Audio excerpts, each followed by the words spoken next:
नमस्कार साथियों, मैं चंदन सिंह नेगी स्वागत करता हूं आप सभी का हमारे YouTube channel tour guide with Negi ji में। आपने चारधाम यात्रा के बारे में तो जरूर सुना होगा। ज़्यादातर लोग बद्रीनाथ, केदारनाथ, यमुनोत्री और गंगोत्री धामों में होने वाली यात्रा को ही चारधाम यात्रा मानते हैं। लेकिन भारत के वास्तविक चार धाम बद्रीनाथ, जगन्नाथपुरी, द्वारिका और रामेश्वरम हैं। और ये जो उत्तराखंड में बद्रीनाथ, केदारनाथ, गंगोत्री और यमुनोत्री की यात्रा होती है, इसको छोटी चार धाम यात्रा कहते हैं। जबकि वास्तव में भारत के जो चार धाम हैं वो भारत में चार अलग अलग दिशाओं में स्थापित हैं और ये सभी धाम भगवान विष्णु के धाम हैं। भारतीय धर्म ग्रंथों में उत्तराखंड में स्थित बद्रीनाथ, उड़ीसा में स्थित जगन्नाथपुरी, तमिलनाडु में स्थित रामेश्वरम धाम और गुजरात में स्थित द्वारिका धाम को चार धाम बताया गया है। ये सभी धाम भगवान विष्णु के अवतारों से संबंधित हैं। तो चलिए मैं आपको बताता हूँ एक एक करके इन भारत के चार धामों के बारे में। क्या है इनकी विशेषता और कहाँ पर ये मंदिर स्थित हैं।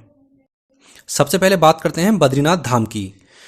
उत्तराखंड के हिमालय पर्वतों के बीच में स्थित बद्रीनाथ मंदिर हिंदुओं की आस्था का बहुत बड़ा केंद्र है। ये मंदिर उत्तराखंड में अलकनंदा नदी के किनारे पर बसा हुआ एक भव्य मंदिर है। ये मंदिर भगवान विष्णु को समर्पित है। इसके अलावा भारत के जो अन्य चार धाम हैं वो भी भगवान विष्णु को ही समर्पित हैं। ये जो आधुनिक बद्रीनाथ धाम मंदिर है, इसकी स्थापना 9वीं शताब्दी में आदि गुरु शंकराचार्य ने की थी। इस धाम का उल्लेख कई प्राचीन ग्रंथों और पुराणों में भी मिलता है, इसीलिए इसका काफ़ी ज़्यादा महत्व है और हर साल लाखों श्रद्धालु यहाँ पे दर्शनों के लिए आते हैं। ये जो धाम है वो साल भर दर्शनों के लिए नहीं खुला रहता है, क्योंकि इस क्षेत्र में बर्फ़ काफ़ी ज़्यादा गिरती है। इसलिए लगभग 6 महीने तक ये धाम खुला रहता है और लगभग 6 महीने तक ये धाम बंद रहता है। इस धाम के कपाट अप्रैल महीने के अंतिम सप्ताह तक खोल दिए जाते हैं और लगभग नवंबर के आखिरी सप्ताह तक बंद कर दिए जाते हैं। इसी दौरान यहाँ पर श्रद्धालु दर्शनों के लिए आते हैं।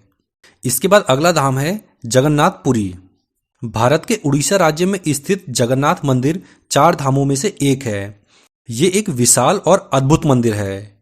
जगन्नाथ का अर्थ होता है जगत का स्वामी। ये मंदिर भगवान विष्णु के अवतार श्री कृष्ण को समर्पित है, जो कि वैष्णव संप्रदाय का एक मंदिर है।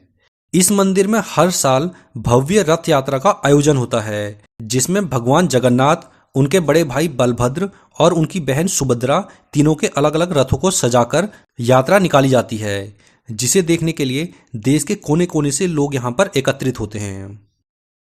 इसके बाद अगला धाम है रामेश्वरम। भारत के तमिलनाडु के रामनाथपुरम जिले में समुद्र के किनारे पर स्थित है हिंदुओं का तीसरा धाम रामेश्वरम। और रामेश्वरम में स्थापित शिवलिंग 12 ज्योतिर्लिंगों में से एक है। माना जाता है कि भारत के उत्तर में जो मान्यता केदारनाथ और काशी की है, दक्षिण भारत में वही मान्यता रामेश्वरम की है। मान्यता के अनुसार भगवान राम ने यहाँ रामेश्वरम शिवलिंग की स्थापना की थी। यहाँ पर भगवान राम ने लंका में चढ़ाई करने से पहले पत्थरों का पुल का निर्माण भी करवाया था। बाद में राम ने विभीषण के अनुरोध पर धनुषकोट नामक स्थान पर इस पुल को तोड़ दिया था। इसके बाद भारत का चौथा धाम है द्वारिका। गुजरात राज्य में समुद्र के किनारे पर स्थित है द्वारका धाम।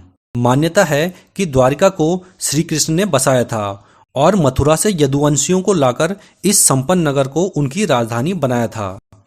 कहते हैं कि द्वारिका समुद्र में समा गई थी, लेकिन उसके अवशेष के रूप में आज बेट द्वारिका और गोमती द्वारिका नाम के 2 स्थान हैं। द्वारिका के दक्षिण में एक लंबा सा तालाब है जिसे गोमती तालाब कहते हैं। इसके नाम पर ही द्वारिका को गोमती द्वारिका कहते हैं। तो ये हैं भारत के चार धाम। और जो उत्तराखंड में चार धाम यात्रा होती है वो छोटी चार धाम यात्रा होती है, जबकि जो चार धाम होते हैं वो भगवान विष्णु से संबंधित मंदिर हैं।